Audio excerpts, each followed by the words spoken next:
Sa buhay, kailangan natin talagang gumawa ng desisyon. At may mga bagay o mga desisyon na ginagawa natin na kung saan hindi naman talaga natin gusto. Pero may mga bagay, minsan, kahit hindi natin gusto, pero yun ang kailangan nating gawin. Okay? So, kung isa ka sa nagdesisyon na mabago ang buhay mo, gusto mong yumaman, ang kasunod kong tanong, anong plano mo? Anong plano mo para matupad yung gusto mo? Para maabot yung mga pangarap mo. Okay? Kasi hindi pwede nagdesisyon ka lang tas wala kang action na gagawin eh.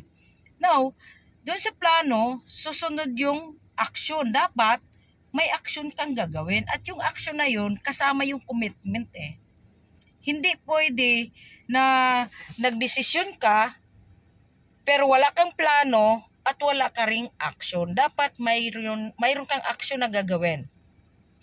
Anong commitment mo sa pangarap mo? O sabihin na lang natin, anong commitment mo sa sarili mo?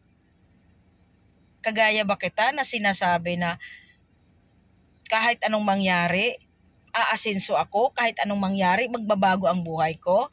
Kahit anong mangyari, hindi ako dapat mamatayang mahirap kasi po, napakahaba ng panahon na nabubuhay tayo sa mundo. Hindi natin kasalanan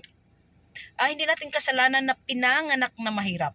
Pero pag namatay na tayo, kasalanan na natin kasi sa haba ng panahon na nabubuhay tayo sa mundo. Okay? So yun yung commitment ko.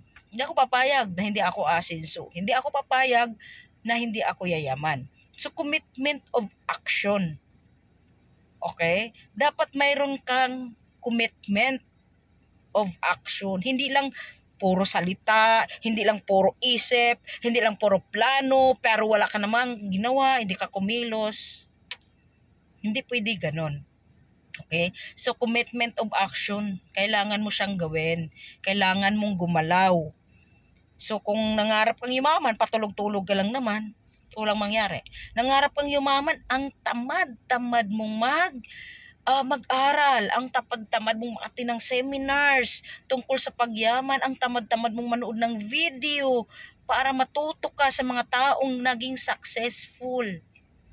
Mas marami ang oras mo sa panood ng Netflix, maraming oras sa panood ng mga negative na balita, maraming oras sa mga walang kwentang usapin, maraming oras sa mga chismes, yung paninira ng buhay. Paano ka naman yumaman? Hindi nagbabago yung mindset mo.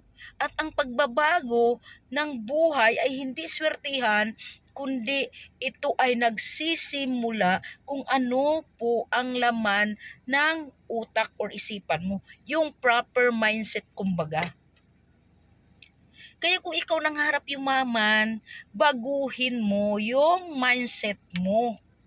Yung mga pananaw mo, i-delete mo na yung walang kwentang usapin. Huwag kang magbigay ng mas maraming oras niyan.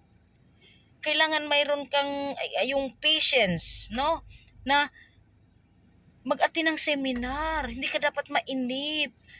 Dapat gawin mo siyang commitment. Mag-attend ako ng seminar. Pag may seminar ang company, pag may seminar ang leaders mo, pag may mga extra time ka, manood ka ng mga motivational video, naman makakatulong sa iyo para mas mapabilis ka papunta doon sa dreams mo. Kasi sa totoo lang, ikaw kasi ang dahilan kung bakit na-delay. Bakit may babagal, bakit may mabilis. Well, hindi ko sinasabi na mabilis ang pagyaman, may kahirapan naman talaga eh. Pero the point is, yung mga tao na nangangarap yumaman, yes, dumaan sila sa proseso, may mga kahirapang pinagdaanan, pero gumanda ang buhay nila. O ikaw, ayaw mong mahirapan, ayaw mong magsakripisyo, wala kang oras magbigay ng time, hindi ka nagsasakripisyo kahit ilang oras lang para makinig ng seminar. So paano ka yayaman? Paano ka aasenso? Isa dito pa lang sa mindset, sa attitude, sablay ka na. Kaya baguhin mo muna kung ano to. Anong laman ang mayroon ka? Anong mayroon sa isip mo? Anong mindset mo? It should be a proper mindset.